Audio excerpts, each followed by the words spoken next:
no están muy dentro de Teresa, les puede interesar más conocerla en profundidad, lo que fue su personalidad, lo que realmente la movió a lo largo de toda su vida. Y ya los aspectos más humanos sería una segunda fase después de conocer la gran labor de ella, ¿no? Y antes de comenzar, porque de Teresa se puede hablar cantidad de cosas, sí que quiero comenzar recordándoles que el eslogan o el tema, la frase que mueve este centenario, está tomado de una de sus poesías. El vuestra soy, para vos nací, ¿qué mandáis hacer de mí? Creo que es muy buen lema para tener en cuenta y para meditar. Y vamos a leer solo 2 o 3 estrofas de esa poesía. Vuestra sois, pues me criasteis. Vuestra, pues me redimisteis. Vuestra, pues que me sufristeis. Vuestra, pues que me llamasteis. Vuestra, porque me esperasteis. Vuestra, porque no me perdí. ¿Qué mandáis hacer de mí? Dadme muerte, dadme vida, dadme salud o enfermedad, honra o deshonra me dad, dadme guerra o paz crecida, flaqueza o fuerza cumplida, que a todo digo que sí. ¿Qué queréis hacer de mí? Dadme pues sabiduría, o por amor ignorante, dadme años de abundancia o de hambre y carestía. Dad tiniebla o claro día, revolverme aquí y allí. ¿Qué mandáis hacer de mí? Si queréis que esté holgando, quiero por amor holgar. Si me mandáis trabajar, morir quiero trabajando. Decid dónde, cómo y cuándo. Decid, dulce amor, decid, ¿qué mandáis hacer de mí? Y termino, voy solo recitando algunas de las estrofas. Haga fruto o no lo haga, esté callando o hablando, muéstreme la ley mi llaga, goce de evangelio blando, esté penando o gozando, solo goce en mí vivir. ¿Qué mandáis hacer de mí? Vuestra soy, para vos nací. ¿Qué mandáis hacer de mí? Ya ven que esto pues es una poesía resultado de una experiencia. Una poesía en que todo es alabanza y gratitud. Un ponerse incondicionalmente en manos del Señor. Como ven, lo mismo la da que la de sufrimientos, enfermedades, que salud. Trabajos o alegrías, lo que venga del Señor, cuando quiera y como quiera. Para vos nací, por lo que queráis hacer de mí, eso hago. Y creo que eso es lo que hizo Teresa a lo largo de su vida, la voluntad de Dios. Pues eso dicho, vamos a comenzar un poco, algunos yo creo que conocen, ya digo, es que se podrían tratar cantidad de temas sobre Santa Teresa. Hoy mismo veníamos hablando de la actitud de Teresa para con San José, que acabamos de celebrar la fiesta de San José. Pues una charla sobre la devoción a San José, el amor a San José, lo que ha hecho por San José, cómo gracias a Santa Teresa San José fue conocido en el mundo entero y comenzó su gran devoción, pues sería un tema precioso, fabuloso.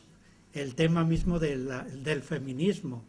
No hay frases tan fuertes y tan tremendas como la que Teresa dice acerca de las mujeres y de los hombres y del amor de Dios, de Cristo a las mujeres y la confianza en ellas más que los varones, y quejándose de que al fin y al cabo a las mujeres no las dejan hacer nada porque quienes lo juzgan, ¿quiénes son? Varones, y no todo lo que ven en las mujeres viene a decir todo es sospechoso para ellos. Dice, ya vendrá el juicio, ya vendrá, que Dios quería a las mujeres y vamos a ver lo que pasa, etcétera. Es decir, hay cantidad de temas que se pueden ir abordando en torno a Teresa. Pero yo creo que lo primero y fundamental es tener un poco una idea de lo grandiosa que fue esta mujer. Y yo recuerdo que les hablamos allá en Torremocha,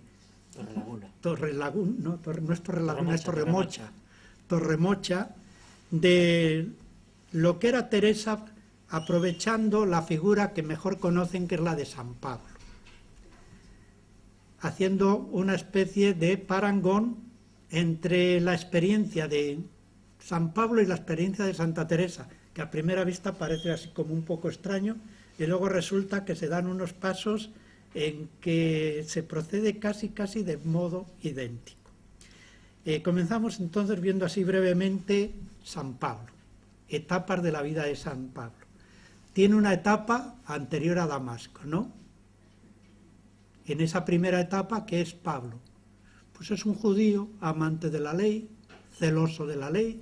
Él incluso llega a decir que mucho más celoso que los demás judíos, y porque era celoso de la ley, perseguía a los cristianos, porque estaba convencido de que la auténtica religión era la judía, y Cristo había sido traidor a esa doctrina judía.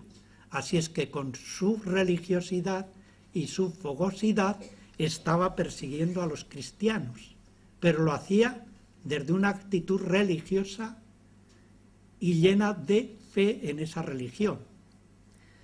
Pero tiene una segunda etapa, que es el encuentro con Cristo camino de Damasco. Ese encuentro, como ven, fue fulminante. Cristo le derriba, cae, le hace ver que está luchando contra él, que es duro, que está errado, que debe cambiar. Pablo tuvo un cambio fulminante. Cristo mismo fue el que se le apareció y le cambió. ¿Qué hace Pablo cuando ha tenido ese encuentro tremendo con Cristo? Pues miren por cuánto lo que hace es retirarse al desierto y allí permanecer durante unos 3 años. Pero esos 3 años que Pablo permaneció en el desierto fueron los años en que tuvo la experiencia más fuerte de su vida. Allí expresamente nos habla de que Cristo le fue revelando el Evangelio. De forma y manera que cuando él comenzó a predicar, va siempre a decir que no lo aprendió de los demás apóstoles, que Cristo mismo se lo enseñó. Tuvo una experiencia mística muy especial. E incluso ahí nos habla de esa tremenda experiencia que tuvo, de haber visto, haber estado en el cielo sin saber ni cómo, ni poder explicárselo. Yo sé de un cristiano que es el mismo, que hace 14 años fue arrebatado hasta el tercer cielo, con el cuerpo o sin el cuerpo, qué sé yo. Dios lo sabe. Lo cierto es que este hombre fue arrebatado al paraíso y oyó palabras arcanas que un hombre no es capaz de repetir. Con el cuerpo o sin cuerpo, qué sé yo. Dios lo sabe. Qué experiencia tremenda. Ante esa experiencia tan tremenda, ¿qué quiere Pablo? Morir, porque es el medio para encontrarse con Cristo y disfrutar de esa experiencia de cielo que ha tenido. Lo ha visto, lo ha experimentado, no sabe expresarlo, pero sí lo ha sentido. Y ahora lo que quiere es, pues, morir para poder encontrarse cuanto antes con Cristo y disfrutar de Él. Pero claro está, viene otra etapa. ¿Creen que Cristo va a haber hecho esa obra tan maravillosa en Pablo para llevársele a gozar y disfrutar de la paz y la alegría y la gloria? Pues no, le estaba preparando para que fuera un apóstol. Y curiosamente, cuando hablamos del apóstol, nos referimos a San Pablo. Pero San Pablo de por sí no podía ser apóstol. Apóstol tenía que ser el que hubiera vivido con Cristo durante los años de su vida pública, le conociera a través de los milagros y obras que había realizado y hubiera sido testigo de su pasión, muerte y resurrección. Entonces recuerden cómo en los Hechos de los Apóstoles, cuando se plantearon sustituir a Judas, lo primero que dijeron: tenemos que elegir a uno de aquellos que nos ha acompañado durante esos años y ha vivido al lado nuestro con Jesús y puede ser testigo de su pasión, muerte y resurrección. Porque esos son los apóstoles, los testigos de la resurrección de Cristo. Y para eso han tenido que vivir y confrontar que el que vivió con ellos es el que ha resucitado. Y hicieron la elección y dice que salió sobre Matías, ¿no? Entonces esos son los apóstoles. Pero Pablo no ha conocido a Cristo. ¿Y cómo entonces se ha convertido en apóstol? Y es más, cuando decimos, como dice el apóstol, no nos referimos ni a San Pedro ni a San Juan, nos estamos refiriendo a Pablo. Bueno, pues es apóstol porque ha recibido y ha tenido una tremenda experiencia de esa realidad del Cristo que vivió y que ha resucitado. Y por eso se convierte en apóstol, es testigo, lo cual quiere decir que todo cristiano que tenga auténtica experiencia de Dios, en el fondo, como va a ser Teresa, se va a convertir también un poco en apóstol. Entonces Pablo se dedica a anunciar y predicar la buena noticia. Y es el apóstol que más comunidades fundó, más nuevas cristiandades surgieron por toda Asia Menor y por Europa. Y la última etapa de Pablo es cuando ya había fundado las iglesias, tener comunicación con ellas a través de los escritos, ¿no? De ahí tenemos las cartas de San Pablo, que ahora leemos constantemente en la iglesia, no era más que las cartas que escribía a esas comunidades que había fundado, con las que quería mantener todavía contacto y las animaba y estimulaba a continuar en la fe. Esto lo ven y lo conocen perfectamente, ¿verdad que sí? Bueno, pues en Teresa de Jesús vamos a ver cómo realmente hay un paralelismo. No va a ser al pie de la letra, pero casi, casi. En Santa Teresa tenemos una primera etapa que pudiéramos decir que es de un cristiano normal y corriente. Yo diría que más que normal y corriente, porque comienzan a leer su vida y ven que fue una familia muy buena, muy cristiana. Comienza ya diciendo, el tener padres cristianos me bastara para yo ser buena, el tener unos hermanos que me ayudaron, etcétera. Una infancia bella, hermosa, de una muchacha religiosa más no poder, hasta el punto de querer ir a tierra de moros para que la mataran, porque leían vida de mártires, y dice, pues nos vamos a tierra de moros, nos matan y ya conseguimos la salvación, etcétera. Es decir, tuvo una infancia bella, hermosa, religiosa. Y cuando murió su madre, lo primero que hizo en un gesto de esos de amor y devoción, irse a buscar una imagen de la Virgen, postrarse delante de ella y decir, ya que he perdido a mi madre, en adelante que tú seas mi madre, etcétera. Llega la juventud y que es normal que dentro de la juventud pues surjan esos pequeños problemas, esos pequeños amoríos. Al no estar la madre comenzaron a entrar los primos, medio se enamoró de un primo, que es normal, sin nada especial, pero su padre viendo el peligro dice así, interna. Mandó a las agustinas de interna, no le gustó absolutamente nada, porque estaba ya en otra onda, pero allí de nuevo comienza a pensar en lo que hacía de pequeña, en cómo se pasaba muchos ratos, hasta horas, pensando y todo para siempre, siempre, siempre, y la hace recapacitar en que debe volver, en que se está jugando nada menos que la salvación. Hay una religiosa que la ayuda bastante, que en definitiva lo que estoy viendo es que es una persona religiosa, creyente, buena, normal. Llega incluso a hacerse religiosa en el monasterio de la Encarnación. Pero ese no es el momento, este sería la primera etapa de Pablo, que era un hombre honesto, honrado, religioso y fiel a sus compromisos de religión. Pues Teresa también lo era, pero no era muy fervorosa que digamos.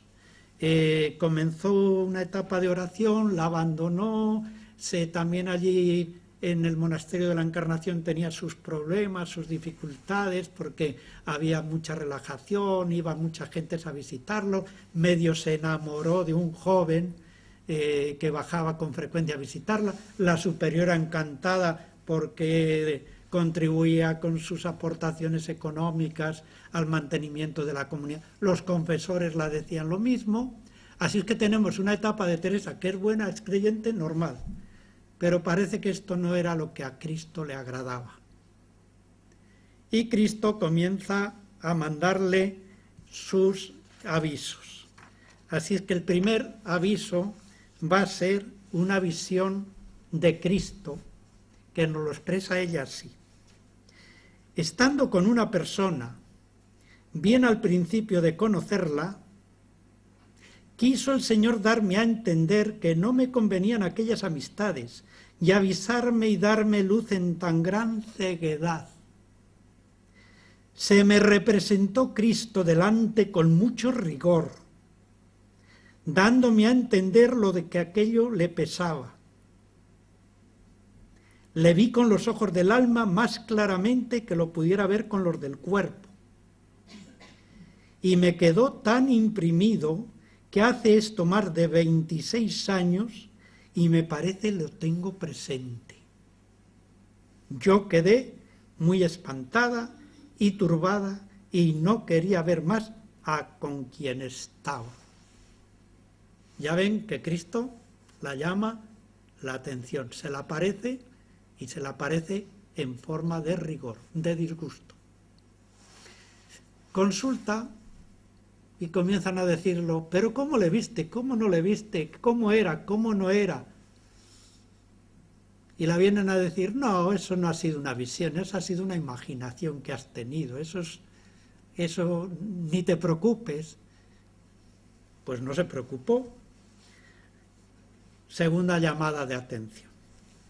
Estando otra vez con la misma persona, vimos venir hacia nosotros, y otras personas que estaban allí también lo vieron, una cosa a manera de sapo grande, con mucha más ligereza que ellos suelen andar.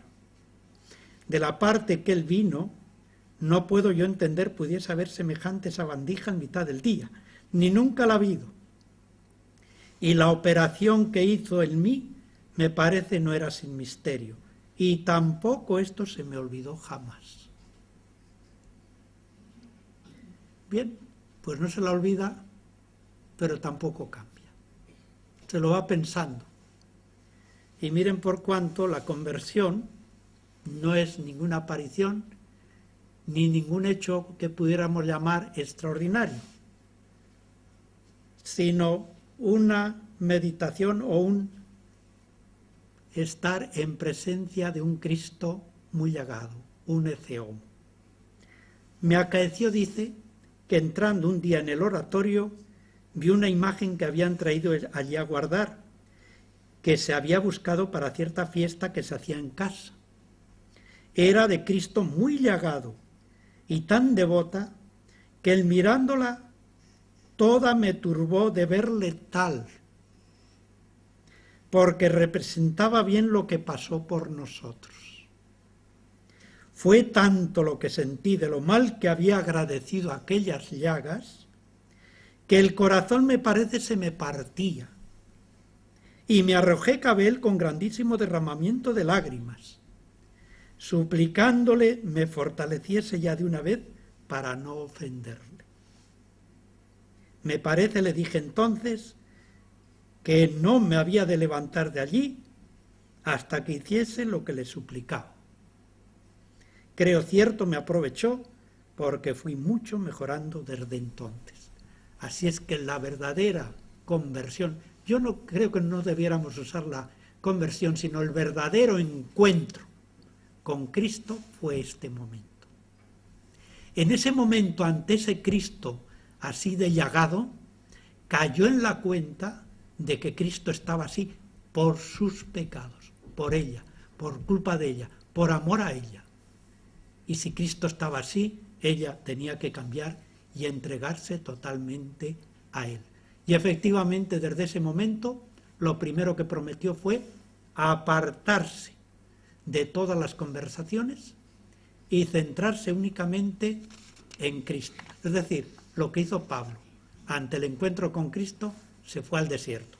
Ella no es que se saliera del monasterio, sino que dentro del monasterio, a partir de ese momento, ya no hubo más visitas, ya no quiso tener conversaciones fuera de las religiosas y se dedicó plenamente a hacer oración.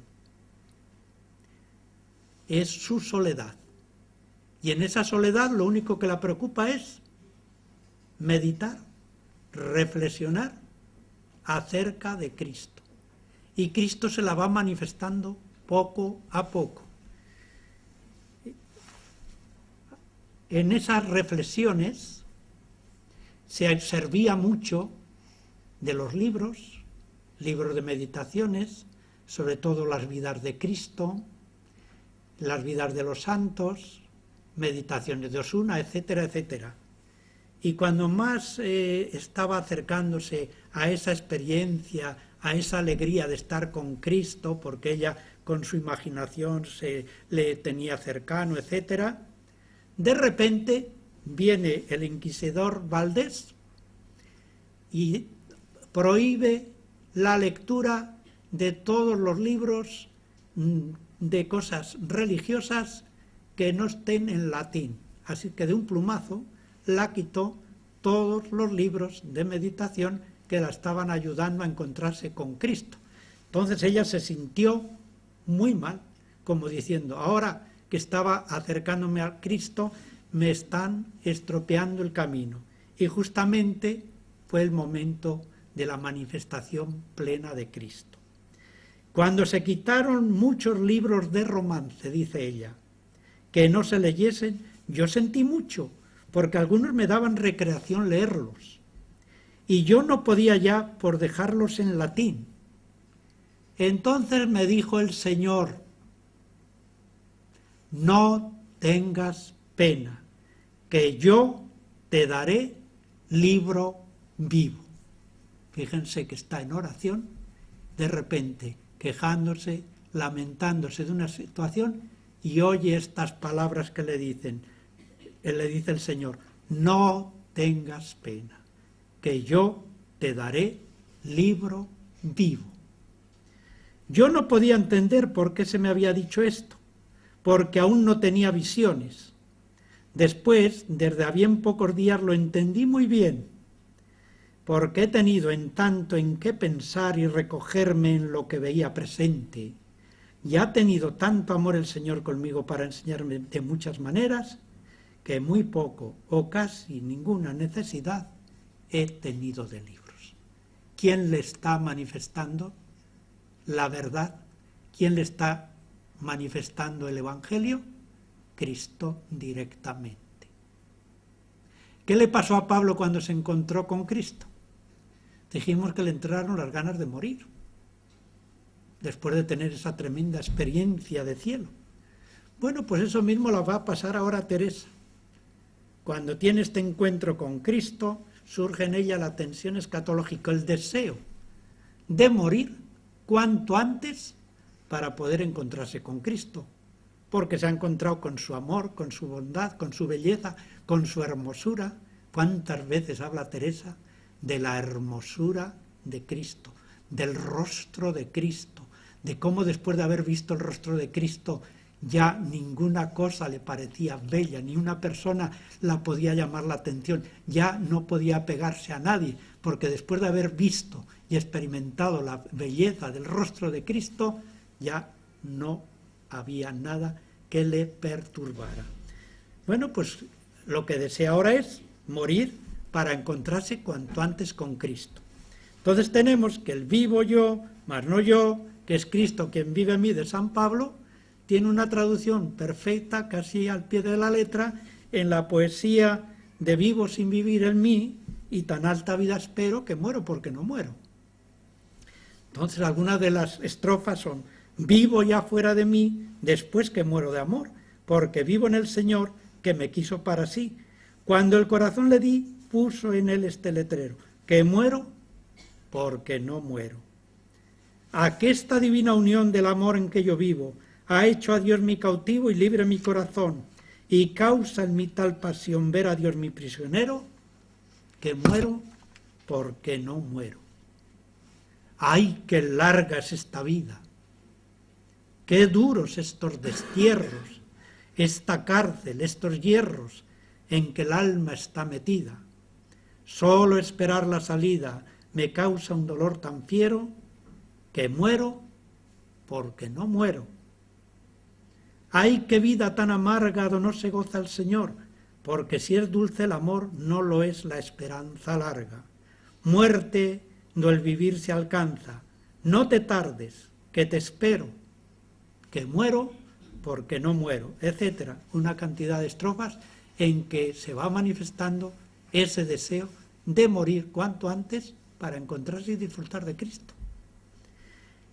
Otra de las poesías es: cuán triste es, Dios mío, la vida sin ti. Ansiosa de verte, deseo morir. El amor mundano apega a esta vida. El amor divino por la otra suspira.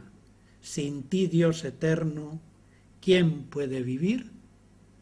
Ansiosa de verte, deseo morir. Como ven, no es algo así simplemente de poesía, sino una experiencia que tiene, un deseo de poder encontrarse con Cristo. Precisamente el drama de Teresa va a ser ese: querer encontrarse con Cristo, pero ¿cuál es el remedio para encontrarse con Cristo? La muerte. Y la muerte no se la puede provocar.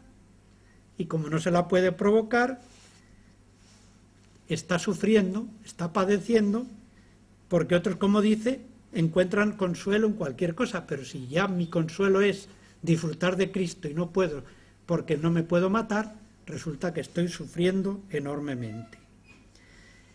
Hay una serie de escritos en las cuentas de conciencia, que es de los escritos que menos se suelen conocer, en la vida lo mismo, en que describe esas ansias tremendas de deseo de morir. Y estaba convencida de que en cualquier momento un arrebato de esos de amor podía causarla la muerte. Algunos de los momentos, yo no sé, recuerdan que habla ella de transverberaciones, ¿no? La transverberación la pone en un momento en que ella estaba convencida de que la podía arrebatar la vida inmediatamente. A ver si encuentro aquí el texto de una de las transverberaciones, porque no fue solamente una, fueron varias veces. Quiso el Señor que viese aquí algunas veces esta visión. Veía un ángel que venía hacia el lado izquierdo en forma corporal, lo que no suelo ver sino por maravilla. Aunque muchas veces se me representaban ángeles, es sin verlos, sino como la visión pasada que dije. Esta visión quiso el Señor le viese así. No era grande sino pequeño, hermoso mucho, el rostro tan encendido que parecía de los ángeles muy subidos, que parecen todos se abrasan, deben ser los que llaman querubines, que los nombres no me los dicen. Más bien veo que en el cielo hay tanta diferencia de unos ángeles a otros y de otros a otros que no lo sabría decir. Le veía en las manos un dardo de oro largo y al fin del hierro me parecía tener un poco de fuego. Este me parecía meter por el corazón algunas veces y que me llegaba a las entrañas. Al sacarle me parecía las llevaba consigo y me dejaba toda abrasada en amor grande de Dios. Era tan grande el dolor que me hacía dar aquellos quejidos, y tan excesiva la suavidad que me pone este grandísimo dolor, que no hay desear que se quite ni se contenta el alma con menos que Dios. No es dolor corporal sino espiritual, aunque no deja de participar el cuerpo algo y aún harto. Es un requiebro tan suave que pasa entre el alma y Dios, que suplico yo a su bondad lo dé a gustar a quien pensare que miento. Los días que duraba esto andaba como embobada. No quisiera ver ni hablar, sino abrazarme con mi pena, que para mí era mayor gloria que cuantos hay en todo lo criado. Vean qué experiencia de esa presencia, ese cambio que Dios ha hecho en ella y cómo quiere morir cuanto antes. El momento de esta tensión lo tuvo en la celebración de Pascua del año 1571, estando en Salamanca, celebrando la Pascua. Hubo una religiosa joven que cantaba muy bien y le cantó esa canción que todos conocen, del Ve ante mis ojos, dulce Jesús bueno, ve ante mis ojos, muérame yo luego. ¿Para qué quiso cantar eso de ve ante mis ojos y él muérame yo luego? Anoche, dice ella, estando todas, dijeron un cantarcillo de cómo era recio de sufrir vivir sin Dios. Como estaba ya con pena, fue tanta la operación que me hizo, que se me comenzaron a entumecer las manos. Y no bastó resistencia, sino que como salgo de mí por los arrobamientos de contento, de la misma manera se suspende el alma con la grandísima pena que queda enajenada, y hasta hoy no lo he entendido. Antes de unos días acá me parecía no tener tan grandes ímpetus como solía, y ahora me parece que es la causa esto que he dicho. No sé si puede ser que antes no llegaba la pena a salir de mí, y como es tan intolerable y yo me estaba en mis sentidos, me hacía dar gritos grandes sin poder excusar. Ahora, como ha crecido tanto, ha llegado a términos de este traspasamiento y entiendo más el que Nuestra Señora tuvo, que hasta hoy, como digo, no he entendido qué es traspasamiento. Quedó tan quebrantado el cuerpo, que aun esto escribo con harta pena, y si lo siento como eso me engaño. Hasta esta mañana estaba con esta pena, que estando en oración tuve un gran arrobamiento, y me parecía que nuestro Señor me había llevado en espíritu junto a su Padre, y le dijo, esta que me diste, te doy. Y me parecía que me llegaba así. Esto no es cosa imaginaria, sino con una certeza grande y una delicadeza tan espiritual que todo no se sabe decir. Fíjense qué experiencia, de que Cristo la ha llevado al cielo, la ha presentado al Padre, diciéndole, esta que me diste, te doy. Se la ha presentado al Padre. Y dice que añade, no era cosa imaginaria, sino con una certeza grande y una delicadeza tan espiritual que todo no se sabe decir.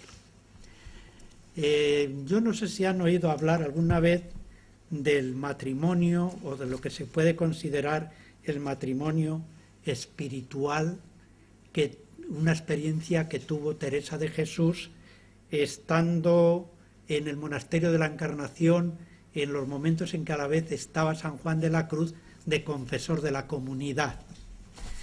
Merece la pena, si no lo han oído, escucharlo, y si no, recrearse en ello. Dice, estando en la Encarnación,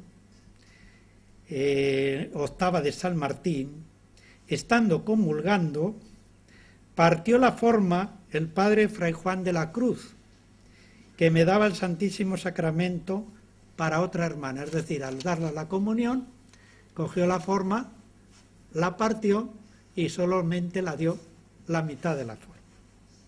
Yo pensé que no era falta de forma, sino que me quería mortificar, porque yo le había dicho que gustaba mucho cuando eran grandes las formas, no porque no entendía que no importaba para dejar de estar el Señor entero, aunque fuese muy pequeño pedacico.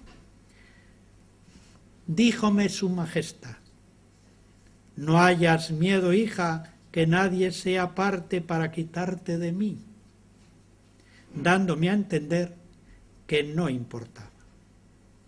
Entonces se me representó por visión imaginaria, como otras veces, muy en lo interior, y me dio su mano derecha y me dijo: mira, este clavo es señal que serás mi esposa desde hoy. Hasta ahora no lo habías merecido. De aquí adelante, no solo como criador y como rey, y tu Dios mirarás mi honra, sino como verdadera esposa mía. Mi honra es tuya, y la tuya mía. Ya ven qué gracia tan especial como para no querer morirse e irse a gozar plenamente de su presencia. Bien, pero dijimos que San Pablo, que quería morir, se dio cuenta de que el Señor había hecho una obra grande para el servicio de los demás. Y Teresa de Jesús pues también se va a dar cuenta de que el Señor la ha llevado por unos caminos no para que goce y disfrute simplemente, sino para que, como esposo suyo, mire por su honra y trabaje por lo que Él quiere. Entonces va a optar por el apostolado. No le va a importar tanto esas experiencias cuanto el poder hacer bien en la Iglesia y salvar a los demás. Lo describe en la primera reacción: el deseo e ímpetus tan grandes de morir se me han quitado, en especial desde el día de la Magdalena, que determiné de vivir de buena gana por servir mucho a Dios, si no es algunas veces que todavía el deseo de verle, aunque más le desecho, no puedo, pero ya determinado vivir para servir. Y poco más tarde dice, al año siguiente: estando el día de la Magdalena, considerando la amistad que estoy obligada de tener a nuestro Señor, conforme a las palabras que me ha dicho sobre esta santa, y teniendo grandes deseos de imitarla, y me hizo el Señor una gran merced y me dijo que de aquí adelante me esforzase, que le había de servir más que hasta aquí. Me dio deseo de no me morir tan presto, porque hubiese tiempo para emplearme en esto, y quedé con gran determinación de padecer. Ya ven en qué se cambió todo ese ansia y ese deseo. Ahora mi deseo es de no me morir tan presto, porque hubiese tiempo para emplearme en esto, de salvar a los demás. ¿Qué la llevó a Teresa, aparte de esa experiencia directa y ese mandato de Cristo de que salvarse a los demás? Pues la fue preparando como con 3 sucesos. Primero fue una experiencia de infierno, no una visión del infierno, sino una experiencia, que es distinto. En un momento lo describe en Vida, en el, ¿qué capítulo es? El 32, el número 6. Bueno, la metió Dios en lo que podía ser el infierno. Sintió lo que podía padecer en el infierno por sus pecados. Termina diciendo: ¿cuántas veces había meditado y reflexionado yo sobre el infierno? Dice, pero no es lo mismo meditar y reflexionar sobre el infierno a estar metida en el infierno. Cambió radicalmente. ¿Qué consecuencias sacó ella de esa experiencia de infierno, de sufrimiento? Comienza a describir cosas terribles de la oscuridad, de las abandejas. Pero ¿cómo es posible si allí es todo oscuro y sin embargo todo lo que te molesta todo lo ves? ¿Y cómo te aprietan esas paredes que te ahogan, te quitan, no te dejan ni respirar? Unas cosas tremendas la experiencia que tuvo.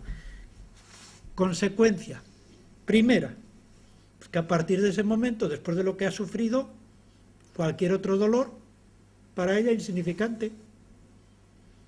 Cualquier enfermedad nuestra que estamos, ay, que me duele esto, ay, que no puedo, comparado con lo que había sufrido en el infierno, y a partir de ese momento, ninguna de las enfermedades, ninguno de los sufrimientos me pareció tan doloroso, y todo se puede soportar. Pero lo segundo, sobre todo, fue esto. De aquí también gané la grandísima pena que me da las muchas almas que se condenan, y los ímpetus grandes de aprovechar almas, que me parece cierto a mí que por librar una sola alma de tan grandísimos tormentos, pasaría yo muchas muertes muy de buena gana. Ha cambiado bastante, ¿verdad? Antes quería morir y ahora no. Segundo acontecimiento que también la hizo meterse de lleno en el apostolado fue la noticia de los estragos que estaban haciendo especialmente en Francia los hugonotes. Ella habla en general de luteranos, realmente ahí eran los hugonotes que estaban destruyendo imágenes, iglesias, sacerdotes que renunciaban a su sacerdocio. Aquello fue tremendo. La llega a las noticias y dice: en este tiempo vinieron a mí noticias de los daños de Francia y el estrago que habían hecho estos luteranos, y cuánto iba en crecimiento esta desventurada secta. Me dio grandísima fatiga, y como si pudiera algo o fuera algo, lloraba con el Señor y le suplicaba remediase tanto mal. Me parecía que 1000 vidas pusiera yo para remedio de un alma de las muchas que allí se perdían.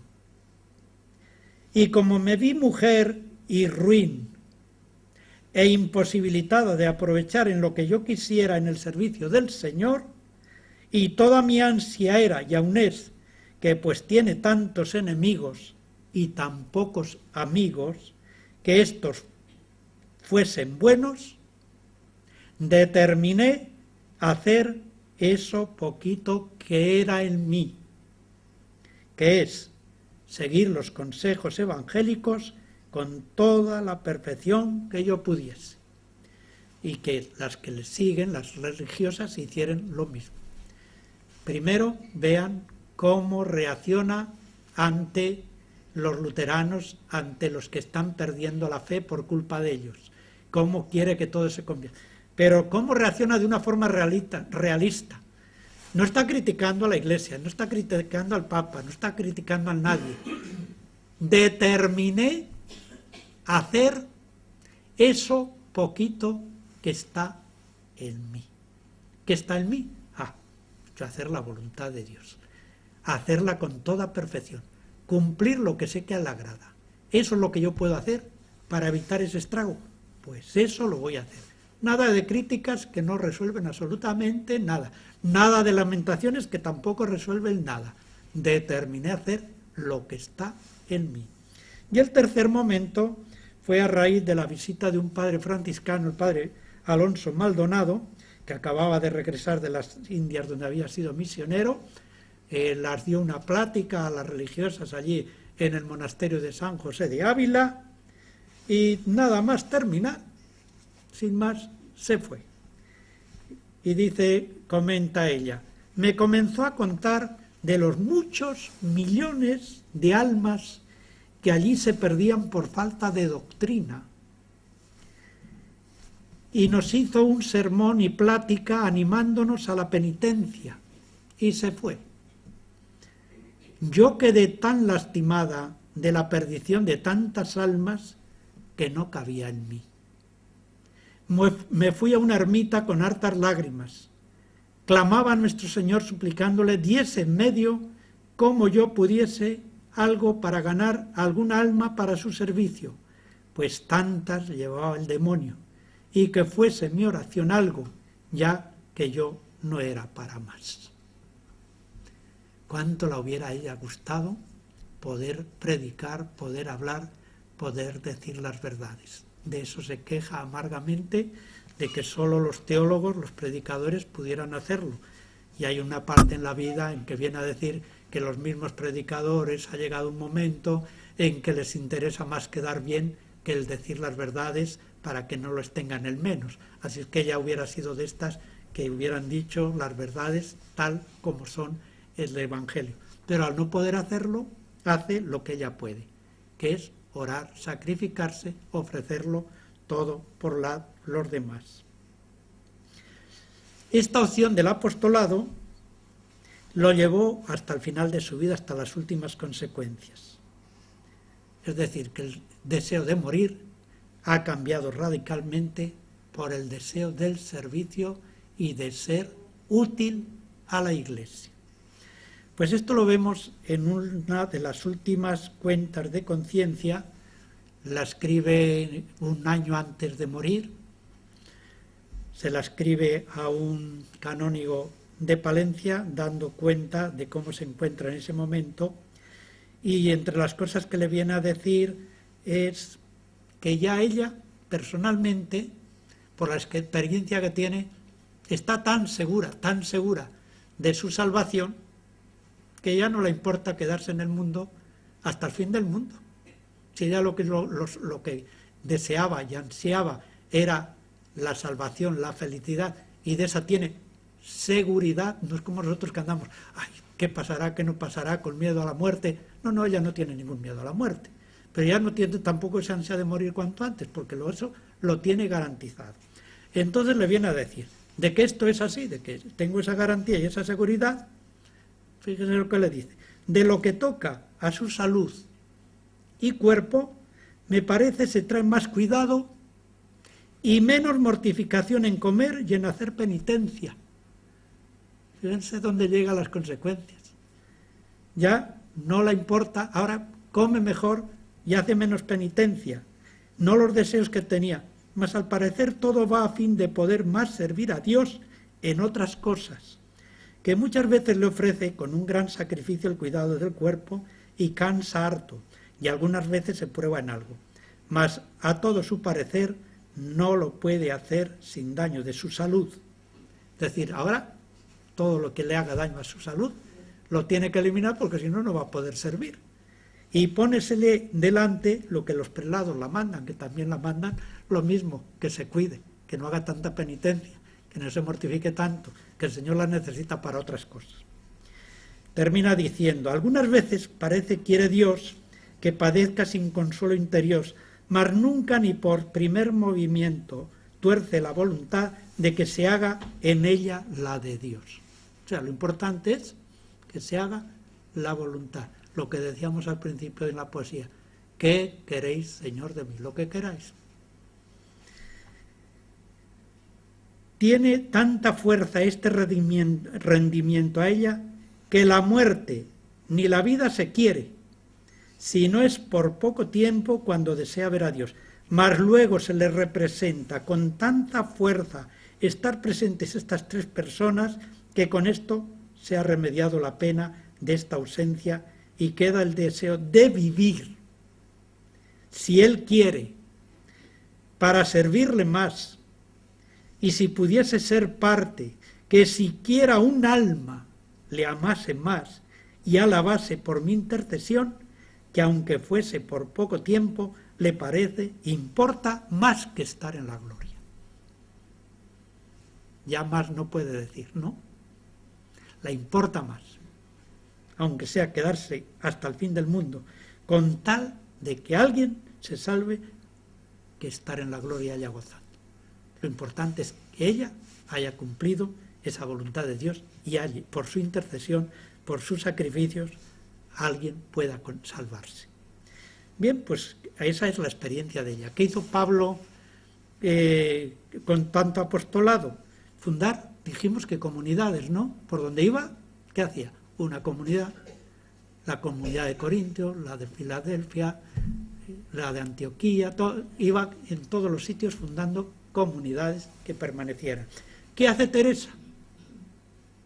Pues lo mismo, comienza a hacer fundaciones. a hacer comunidades.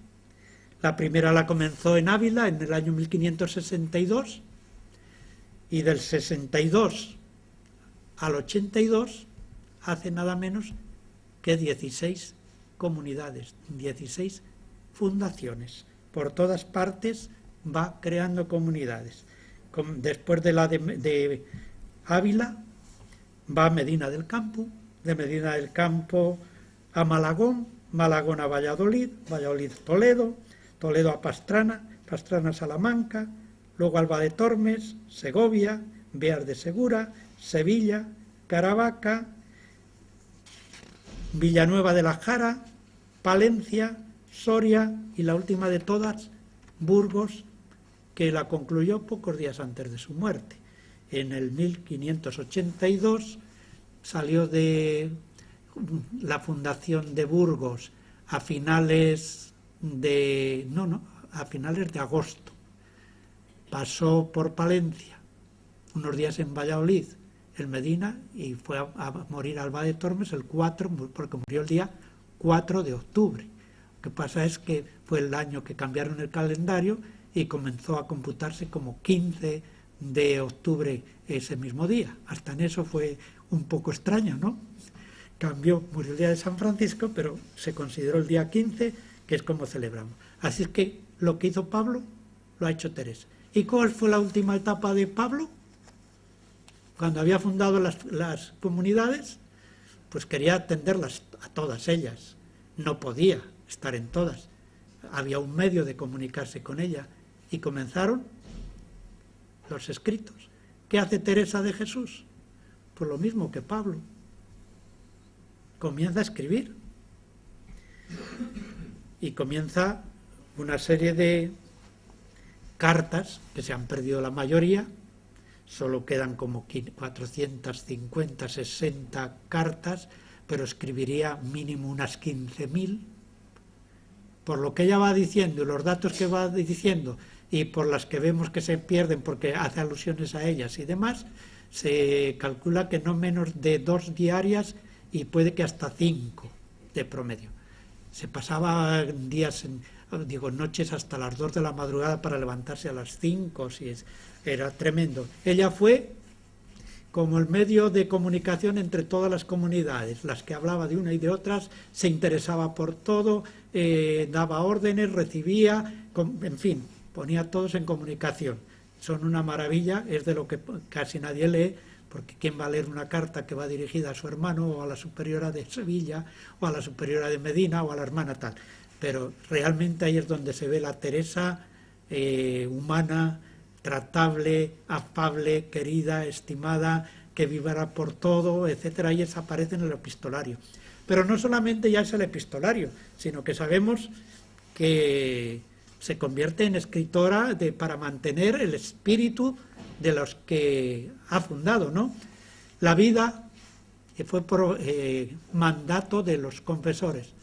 Eso surgió un poco porque iba a confesarse y los confesores se quedaban extrañadísimos. ¿Qué decimos? Oye, yo esto no entiendo nada, pónganmelo por escrito, a ver si por escrito saco algo. Y de ahí surgió primero las cuentas de conciencia y después la vida.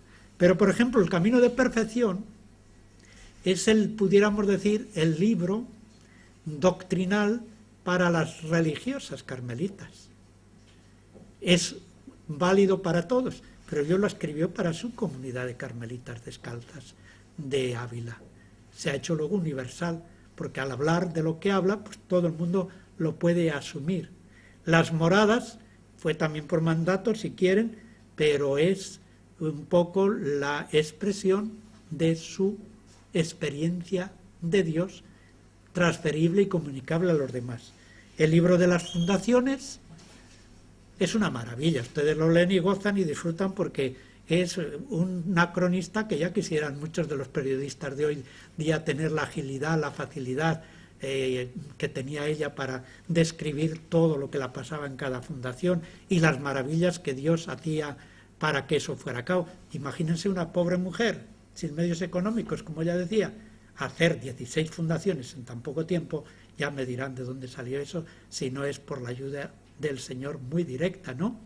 y el contacto con los demás. Entonces tiene luego meditaciones, que tampoco se lee mucho, sobre el Cantar de los Cantares. Y si leen el libro este, van a decir, la querían meter en la Inquisición por el libro de la vida. Y si leen estos comentarios, por mucho menos estuvo Fray Luis de León varios años en la cárcel, por hacer simplemente la traducción del libro del Cantar de los Cantares.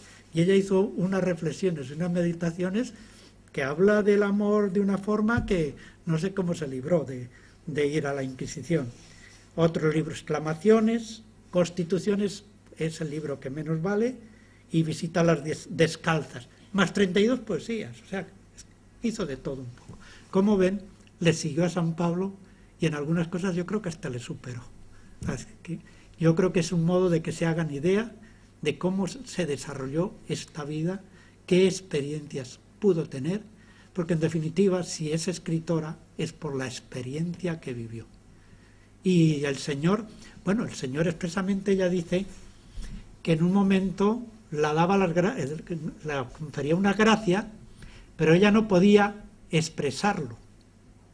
De hecho, ante los primeros confesores y ante los primeros que comenzaron a atacarla de que si eran cosas de demonio o no demonio, ella cogió un libro del abecedario de Osuna y señaló, subrayó una serie de párrafos del abecedario de Osuna y se lo presentó a Gaspar de Eza y a Francisco de Salcedo diciendo, yo no sé explicarme, pero viene a ser esto. Comenzó a decir, lo primero es recibir el don, pero no poder expresarle. El segundo es poder entender el don que Dios le ha dado. Y el tercero ya, poder expresarle esa gracia, ese don que Dios le ha dado. Y hasta que no tuvo las tres cosas, el conocimiento de la gracia y el poder explicar la gracia, no escribió. Y ya ven después cómo el Señor la abrió y a través de ese impulso del Señor y del Espíritu Santo hizo esta obra maravillosa que ha sido declarada doctora de la Iglesia, rompiendo con toda la tradición de la Iglesia, que con las palabras de San Pablo, que dice que las mujeres en la Iglesia callen, cada vez que se proponía hacer la doctora, simplemente dos palabras. Lo acababan con ¿cómo es? Ostad sesus. O sea, que comenzaba un proceso. Ostad sesus. No había más que hacer. El seso es mujer, es un obstáculo, no puede ser doctora de la Iglesia. Pero claro, la tradición estaba viendo que era doctora. La escultura, la pintura, ¿cómo la reflejan? Vayan ustedes a las exposiciones, van a ver cómo la mayoría de las esculturas o de las pinturas va a aparecer Teresa escribiendo. Y va a aparecer el Espíritu Santo. Es decir, que el pueblo, el arte, todo el mundo la consideraba como maestra. Y sobre todo es que en la Iglesia misma no ha habido santo después de ella que no haya bebido de su doctrina. Fundamentalmente dos doctores de la Iglesia, quitado San Juan de la Cruz, que también fueron contemporáneos, fue maestro de ella y fue a la vez discípulo de ella, ahí uno y otro se compenetraron, pero está luego San Francisco de Sales, que bebió plenamente en Teresa de Jesús, y el otro último doctor también de la Iglesia, San Alfonso María de Ligorio. Tienen obras que son repetición de las cosas de Teresa y lo reconocen humilde y fielmente. ¿Cómo no iban a ser la doctora de la Iglesia cuando sí que ha hablado dentro de la Iglesia? Así es que Teresa, como ven, fue muy especial. Y como muy especial agradecemos ese don que el Señor nos concedió a través de Teresa, ¿no? Bueno, creo que con esto hemos concluido, ¿no? Muy bien.